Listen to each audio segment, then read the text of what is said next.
Olá, bom dia, boa tarde ou boa noite. Vamos iniciar a aula 8 da disciplina Latim Genérico. Como vocês devem ter notado, eu não apresentei, nenhum comentário sobre a aula 7, que fala sobre pronomes. Eu indico a vocês que vocês releiam essa aula e se tiver alguma dúvida, fale comigo. Eu não fiz essa aula porque se eu fosse fazer, eu ia copiar tudo que está na apostila. E pronome não tem muito o que fazer. Nessa aula, nós vamos estudar, o verbo latino a partir, no caso, os tempos do infectum. Como diz o tema, luz, câmera, ação, estudando o verbo latino 1, porque são duas aulas, a aula 8 e a aula 9. Nesse vídeo nós vamos ver a aula 8. Então aqui a gente vai começar pensando nas noções gerais sobre os verbos latinos. A primeira coisa que a gente tem que pensar quando a gente estuda o verbo latino, assim como o verbo português, mas eu só vou focar mesmo o latino. O verbo em latim ele tem três categorias fundamentais. A categoria de aspecto, a categoria de tempo e a categoria de modo. O aspecto são de dois tipos, o aspecto infectum e o aspecto perfectum.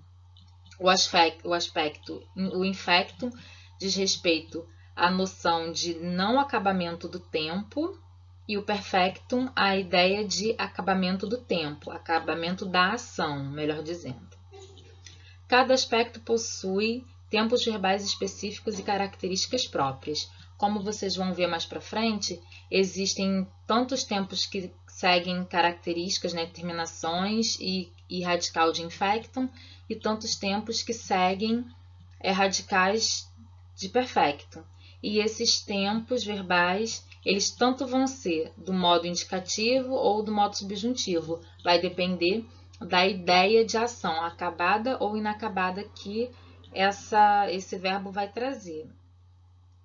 E, como no português, existem três modos verbais: o modo indicativo, o subjuntivo e o imperativo. Esse trechinho aqui eu retirei da apostila de vocês. Então, vamos ler. Aspecto e tempo são traços distintivos do verbo. A categoria de tempo diz respeito ao momento em que a ação é executada. Então, existem três tempos verbais, Três momentos que uma ação é executada. No momento em que se fala, que é o presente, no momento em que se falou, que é o passado, e algo que ainda vai se falar, que é o futuro. E lembrando que, como diz na apostila, o presente é o tempo zero, é o tempo base para todos os outros tempos. E a categoria de aspecto diz respeito ao grau de acabamento da ação expressa pelo verbo. Como eu falei mais antes, que no latim tem o infectum e o imperfectum. O infectum indicando a ação inacabada ou em curso, e o perfectum, ação acabada já terminada. Só que, além de acabamento e inacabamento da ação, o aspecto verbal também pode indicar a duração, a finalização, início de um processo, entre outros aspectos. Tudo bem? Bom, fazendo uma correção ou acrescentando algo que eu não falei no slide anterior. Existem dois tempos zeros, que são de desinência zero no latim. O presente, que utiliza o radical de infectum, e vai ser a partir do radical, do radical de infectum, que a gente encontra no presente, que vai se formar o pretérito imperfeito e o futuro imperfeito, que são tempos do infectum, e o pretérito perfeito, que é formado a partir do radical de perfectum, que é a partir do radical de perfectum que a gente vai ter os tempos do perfectum, que vocês vão ver na aula 8, na aula 9, tudo bem? É só para eu corrigir isso que eu não falei na outra parte, para não ter que apagar tudo. Aí aqui dando continuidade. A categoria de modo indica as várias formas de o sujeito expressar a ação ou processo. Então, os modos são indicativo, que designa o real, o subjuntivo, o irreal, e o imperativo indica a ordem. Vamos lembrar, é igual ao português. Indicativo indica o real, a certeza, O indicativo, a hipótese, é o tempo da hipótese, é o tempo das conjecturas. O imperativo é o tempo da ordem, do desejo, e assim vai. As conjugações verbais. No latim, existem 4 conjugações verbais.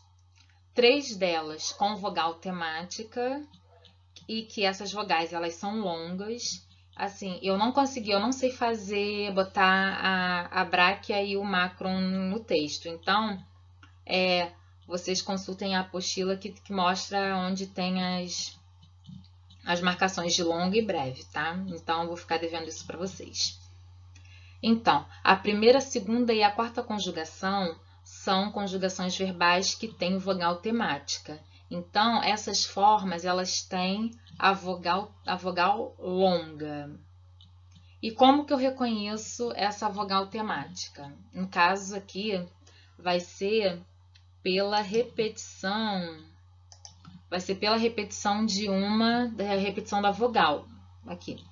O verbo amo. Amo, amas, amare, amaui, amatum, que é o verbo amar. Do, das, dare, dede e datum. Aqui.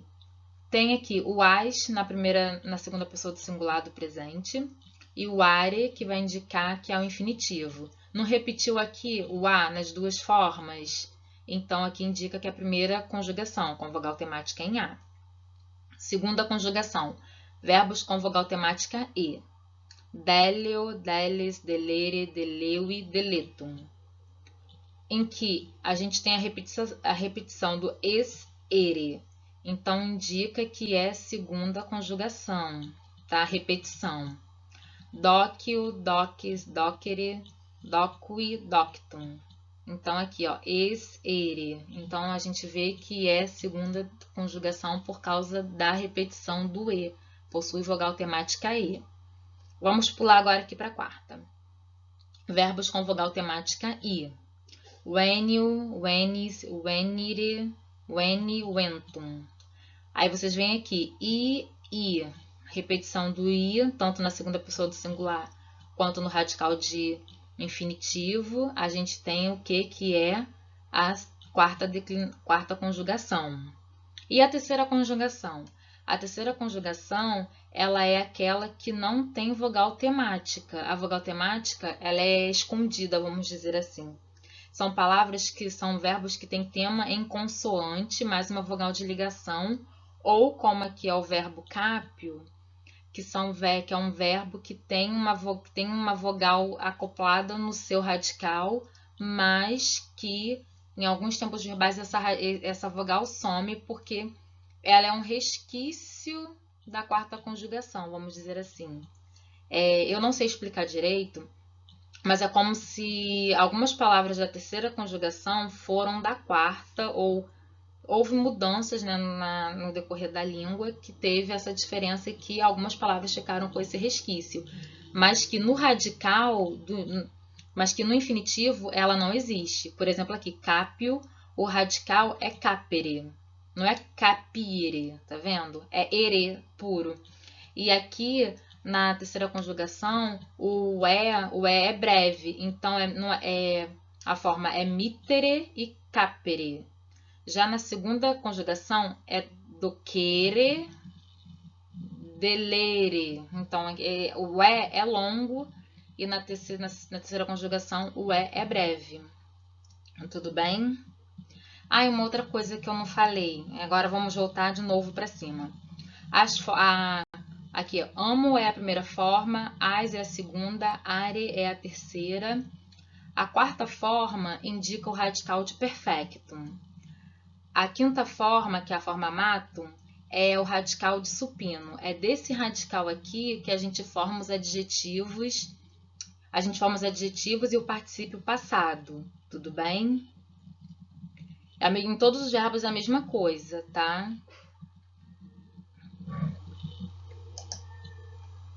Aí aqui, que eu já expliquei, mas eu vou ler com vocês. A vogal temática é depreendida da segunda pessoa do singular e confirmada no infinitivo do verbo.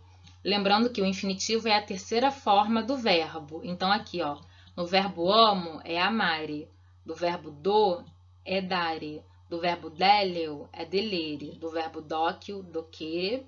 Do verbo mito, mitere, desculpa, capio, capere. Tudo bem? E no dicionário a gente encontra os verbos pela sua forma de primeira pessoa do singular. Então, a gente vai encontrar o verbo amare na forma amo, o verbo venire na forma venio, tá? É sempre a primeira pessoa do singular. Na terceira conjugação ocorre i na segunda pessoa do singular e e no infinitivo, sempre breve, como eu li para vocês. Trata-se, esse i e e são uma vogal de ligação, trata-se de uma vogal de ligação, tudo bem? Estrutura do verbo. Como se estrutura o verbo no latim? Ele é formado por meio do quê? Do tema, que é a junção do radical mais a vogal temática, quando ocorre a vogal temática, ou então a vogal de ligação. Então, é o radical mais uma vogal. E o sufixo temporal quando ocorre. Por quê? O presente e o pretérito perfeito não tem sufixo temporal, não tem desinência modo temporal. Só vai ter desinências número pessoais, que a gente vai ver mais pra frente. Aí eu coloquei aqui como exemplo, ó. Amaban. Ama é o tema, ba é o sufixo temporal ou a desinência modo temporal, que vocês vão me ver mais falar desinência modo temporal do que sufixo temporal. E o mzinho é a desinência número pessoal que indica a primeira pessoa. É uma das, né? Porque tem o o que também indica a primeira pessoa, como a gente vê lá no presente do indicativo, como amo, delio, enio, que esse ozinho indica a primeira pessoa. Aqui no delio, ó. Delio, em que dele é o tema, o o a desinência número pessoal, que indica a primeira pessoa. Eu destruo, na primeira eu amava. Amauit, ele amou. Amal, que é o radical, né, é o radical, ou melhor, é o tema de imperfectum, e o it é a desinência número pessoal que vai indicar passado.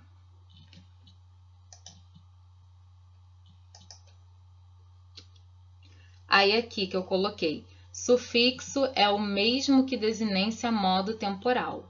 Sufixo temporal é o mesmo que desinência modo temporal. Tudo bem? E é importante aqui, ó, que eu já tinha falado na outra parte, mas a gente volta a repetir. O presente e o pretérito perfeito do indicativo não possuem sufixo temporal, pois são considerados tempos zero, isto é, a forma que se toma como ponto de partida para a construção das outras formas verbais. A língua latina, ela possui duas vozes verbais, a voz ativa e a voz passiva. Eu não vou entrar no mérito dos usos, vamos pensar aqui só mesmo na estrutura. A voz ativa vai ter as suas desinências e a voz passiva também, as suas desinências. Em ambos os tempos, tanto do perfecto quanto do infectum, as desinências número pessoais para a voz ativa são as mesmas. Já para os tempos do infectum e perfectum, vai existir uma diferença na estrutura da voz passiva. A voz passiva dos tempos do infectum vai ser essa voz passiva sintética, essa voz passiva com uma desinência própria. Já a voz passiva dos tempos do perfectum vai ter uma outra construção que a gente vai ver no momento correto, no momento oportuno, tudo bem? Aí aqui, vocês não precisam gravar essas formas, porque isso daqui a gente vai depreendendo por meio do uso e também tem a questão das similaridades que tem com a língua portuguesa ou com qualquer outra língua neolatina. Aí, só para a gente passar rapidamente. Primeira pessoa, zero, não, aqui eu vou apagar. E a voz passiva. Então, aqui vocês deem uma olhada no quadro. Podem olhar aqui na tela ou então no material de vocês, que eu printei e coloquei aqui as imagens. E É isso. Não precisa gravar, é só vocês tentarem compreender, né? Que existem similaridades com o português, principalmente na voz ativa.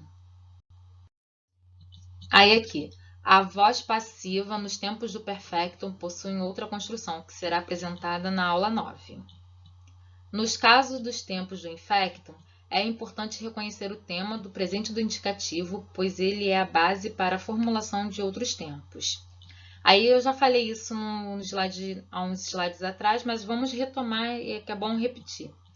Lembrando que o tema é a junção do radical com a vogal temática. O radical am mais a vogal a forma o tema ama. O radical del mais a vogal e forma o tema dele. O radical aud mais a vogal i forma o tema audi. Ah, Luciana, mas você não botou as palavras de terceira conjugação. Realmente, eu não coloquei, porque como eles têm a vogal de ligação, vamos primeiramente pensar só nessas formas aqui. Depois, quando vocês estiverem mais acostumados com essas formas, a gente pensa nas outras. Mas, por exemplo, se fosse o verbo o verbo curro, que é o verbo, se eu não me engano, que acho que é o verbo correr. O radical é cur. E não tem vogal temática. Tem a vogal de ligação i, ou e, ou u, dependendo do tempo verbal. Porque quando é terceira pessoa do plural, a vogal de ligação que entra é a vogal u. Mas o radical é c, u e 2 r's. Tudo bem? Não quero enrolar vocês nem me enrolar. Então é isso, gente. No próximo vídeo, eu vou apresentar os tempos do infectum, porque esse vídeo já está muito grande.